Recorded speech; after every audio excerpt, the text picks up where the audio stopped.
Welcome to our podcast. Let's see what happens. And this podcast features two women with ADHD, and we talk about our life choices, maybe shed some light on life with ADHD, perhaps inspire. Probably not, though. Okay.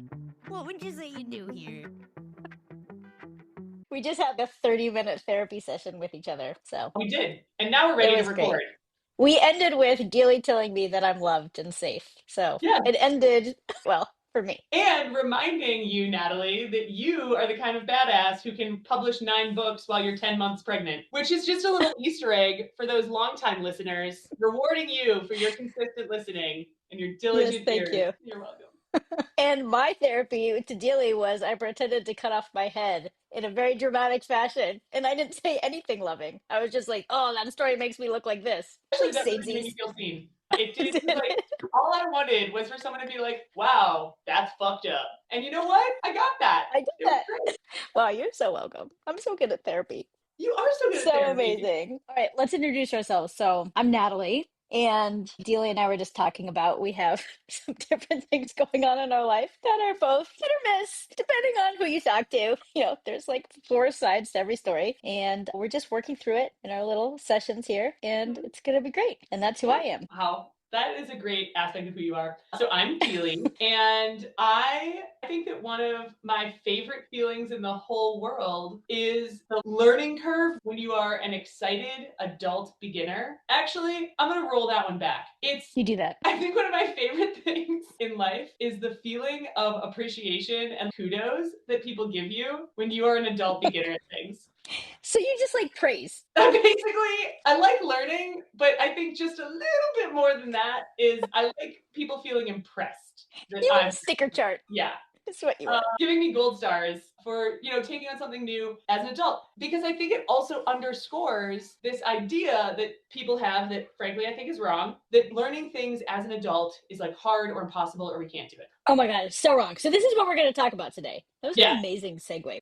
Really. You're like, let me introduce myself / also introduce everything else that we need to do. Well, we have a tight timeline today. I wanted to... 10,000 gold stars. Super winning. Yeah. So I feel like I agree. Learning things when you're an adult is more challenging than when you learn things as a kid, just innately, because as a kid, when you fall, I feel like you just get up and you can get over the trauma behind it. Whereas when I fall as an adult, that shit stays with me for an eternity. And I will remember that and then I will never be the same again. However, learning new things as an adult is probably one of the coolest things adults can do. Totally. And as people who have ADHD, there's this beginner's naivety, if that's a word, where you're this bliss of just, I can do this. Like, what do you want to do? Let's go skydiving. I could do that. I did And that. then you just like, did you? Of course you did. I did.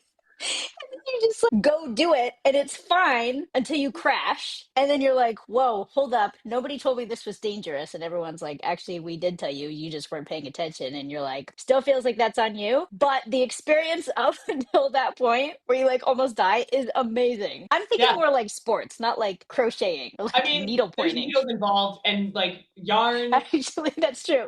When you prick yourself with a needle, I think that was the end of my needle pointing. I was like, ow, this shit hurts. Yeah. Done. Fuck this. Mine was when I lost the thing I was needle pointing. I think it's in my car. I don't know. You're like, goodbye, needlepoint. It's been a great 5 minutes. 90% of the way done. Shocking.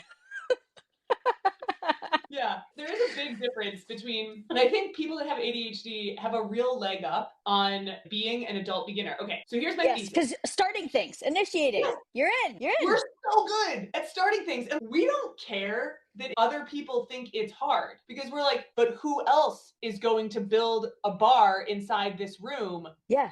Me. Oppositional defiance. They're like, this is going to be hard. And you're like, just because you said that, I'm going to do it. It is going to be so easy for me. Hold my beer. Ding dong. I think that learning things keeps our brains plastic and like growing, right? And so for brains that have an easy time wanting to learn things and wanting to be an adult beginner, oh my God, amazing. We're basically just creating brains that are going to be able to withstand the difficulties of life. And we're going to pick up some unique skills along the way. So that was very scientific. Yes. One time I became a scientist. I'm kidding. I'm not actually a scientist. I hold no scientific credentials whatsoever. If you were like, one time I started my own company like NASA, I'd be like, well, yeah, okay, go on. Yes, of course. Yeah, actually, the spaceships that Bezos is sending into space, my prototype. It's really weird. Yeah. It's not. I want to be very clear with people. I did not make the space dick rockets, okay? Just because I talked about crocheting dicks doesn't mean that I'm a space dick rocket maker. But it doesn't not mean that either. We'll leave that up to you to decide.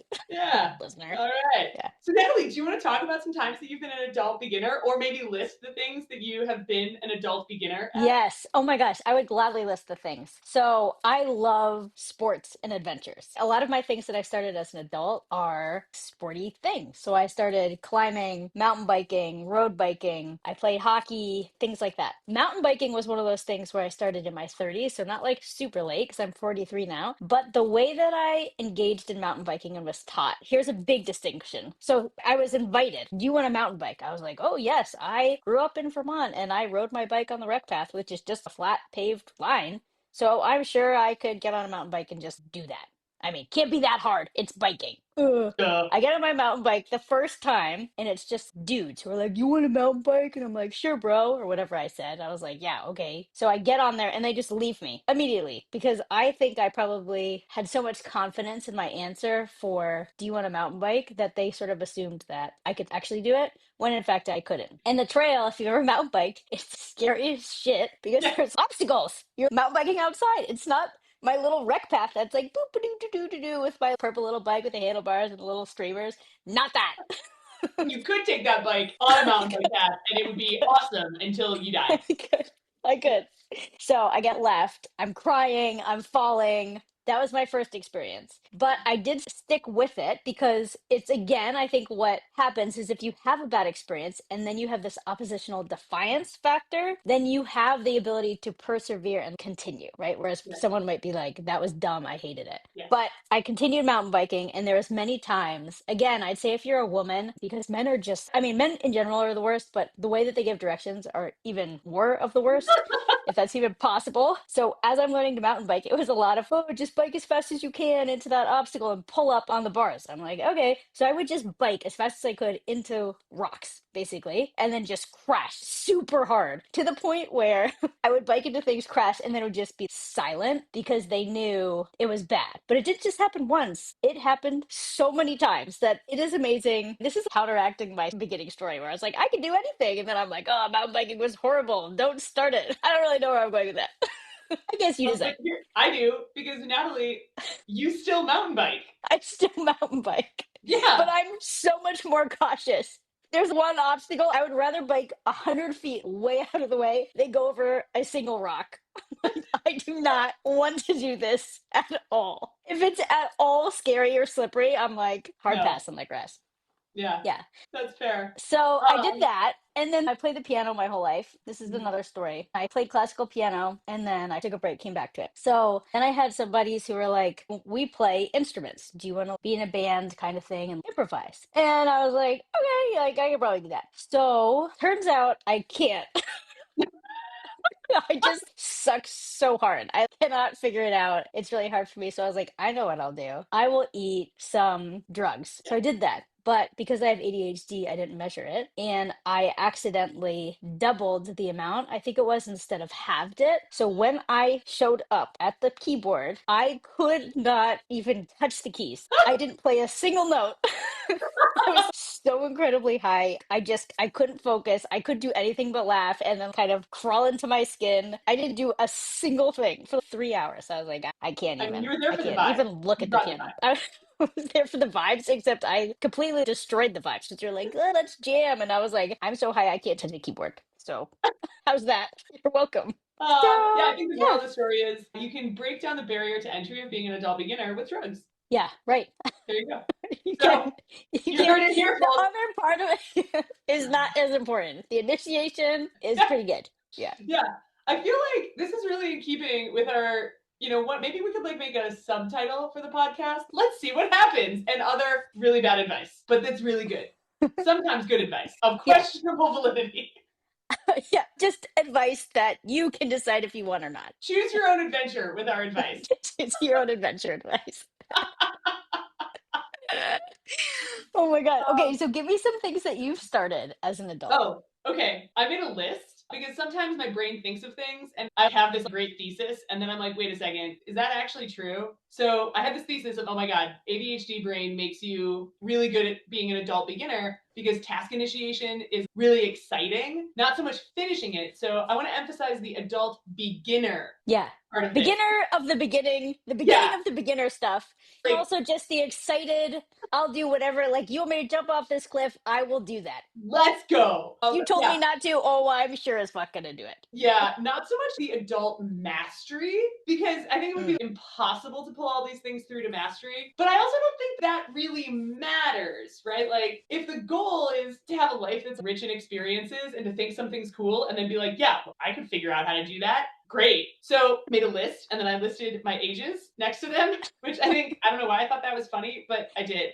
Can I do a side note in here where Uh-huh. we're talking about this? And I was a little bit maybe on drugs again, just for some recreational use, or my friend was. And I texted this list to you, which is even funnier because I was like, I'm going to lose this idea. So here, you keep track of it. And you're like, ooh, me too. Me too, which was great because I also had decided that drinking some beers last night was a great idea. I don't drink that often any longer. And I was like, well, I think the drugs are the answer. And then in parentheses, I also decided to get a little drunk. So our choose your own adventure advice keeps coming.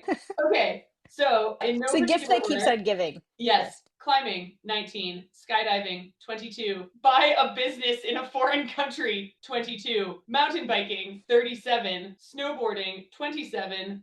Telemark skiing, which, wow, I'm still really bad at. Yeah, 38. Guitar. There were 3 separate ages listed next to this one because I tried 3 Again, it's about the times. initiation.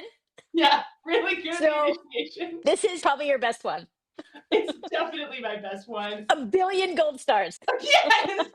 1 billion gold stars. Guitar, speaking Spanish, which was aided by the fact that I bought that business, crochet, basic carpentry, interior and exterior painting, installing toilets, and then the next thing that I wrote was, wow, I definitely need more mushrooms. So that was my whole list. Is it comprehensive? No, not even in the slightest. So there's like 15 things that are coming to my mind. What it signifies is I think also in order to be an adult beginner, you need to be willing to be really bad at something in front of other people. And I think having that skill in today's world, especially where everything is so hyper produced, everybody's putting out the best version of themselves online. We only get people's highlight reels. Being willing to be in the beginner stage of something and be bad at something in front of others, I think is a lost art. Yeah, for sure. I totally agree. So when I start sports things, I have enough confidence in my athletic abilities to know that I'm not going to super suck. But at the same time, it seems like I go through these phases where I'm really excited to start something. Like, you ask me anything, I'm like, that is the best idea we've ever had. And yes, I will totally do it until I don't want to. So I will definitely initiate whatever that activity is. And then there's a phase where I get a little bit better to the point where I'm a bit more competitive so that I start to compare myself to other people. And then my anxiety skyrockets. And I implode. Yes. It's almost like I go through my whole developmental process as a child in like 5 months. So then I compare myself, my confidence totally implodes and I can't really do anything. And then I have to walk myself back out of it because I like to be really good at things.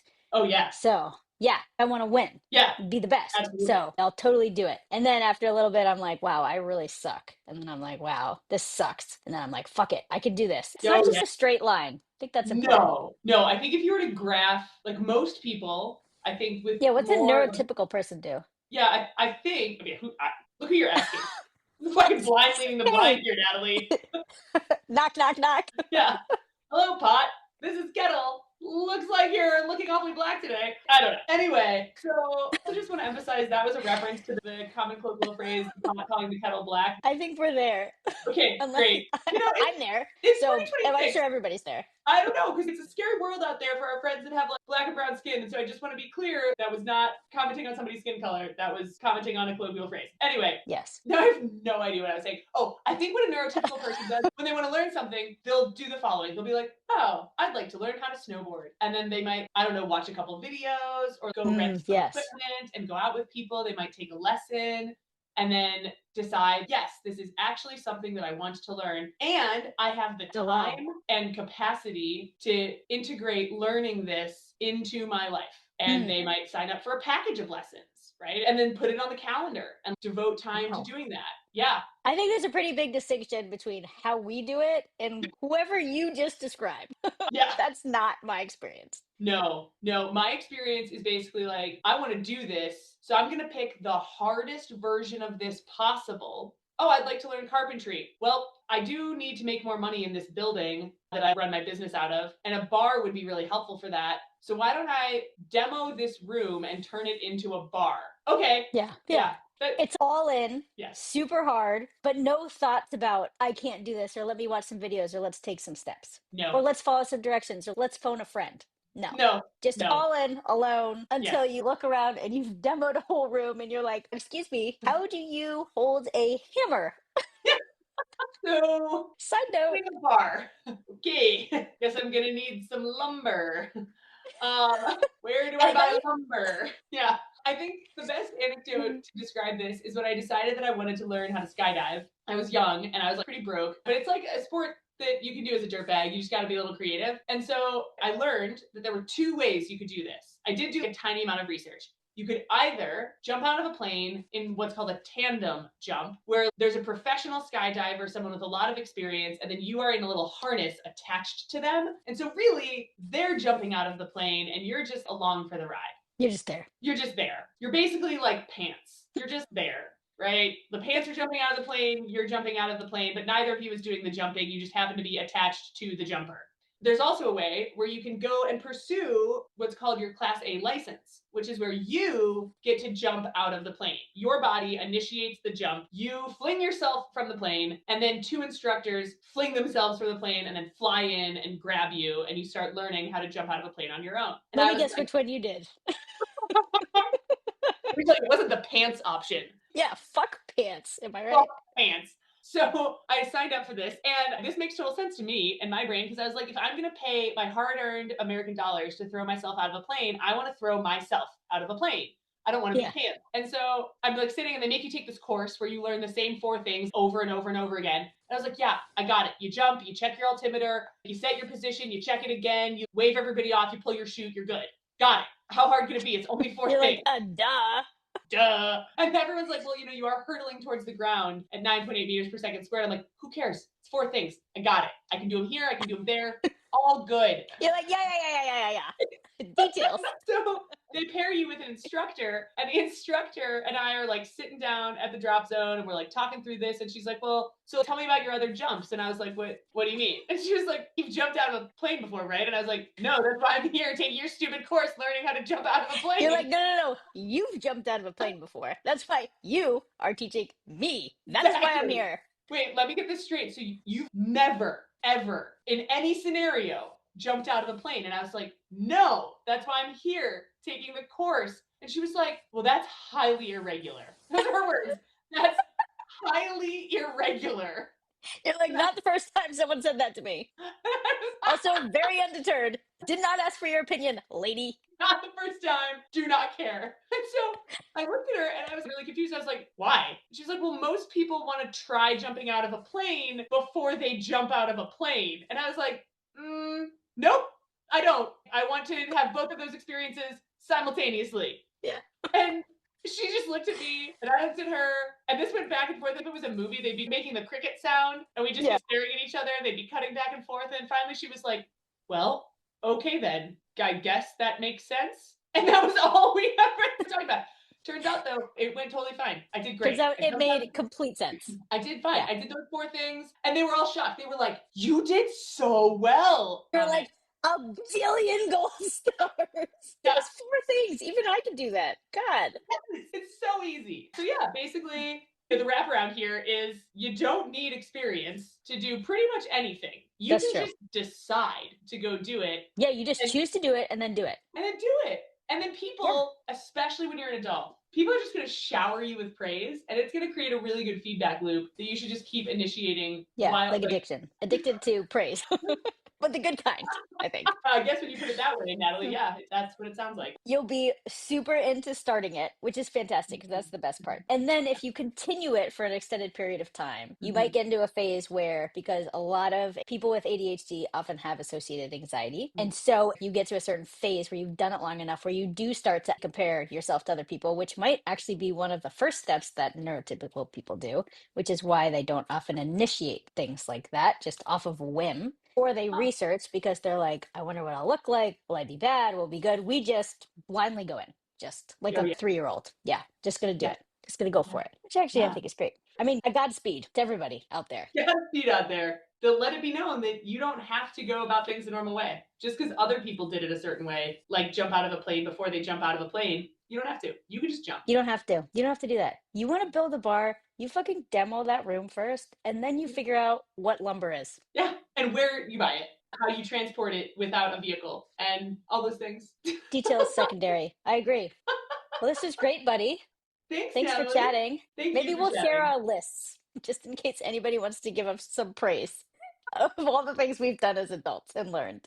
Yeah, Yeah. Maybe one day I'll play guitar for you. I would love that. Maybe one day I won't be high and I'll actually be able to jam sort of not terribly on the keyboard. We'll do show and tell. I'll be like, you go. And I'll be like, Yeah. I'll go. That's great. I think that sounds awesome because with my atypical brain, I don't care. Your regular brain. Natalie is a classically trained pianist with multiple degrees playing the piano. I'm like, fuck it, I got 10 minutes of Guitar Hero in. Let's go.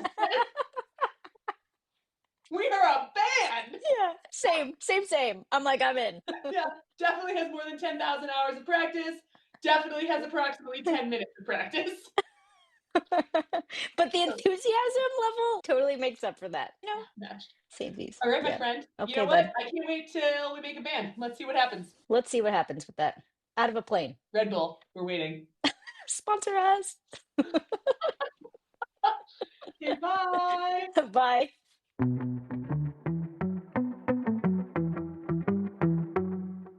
Oh, that was funny. I don't know how to stop recording. There we go. We just praise ourselves. Oh, it's amazing. We're amazing.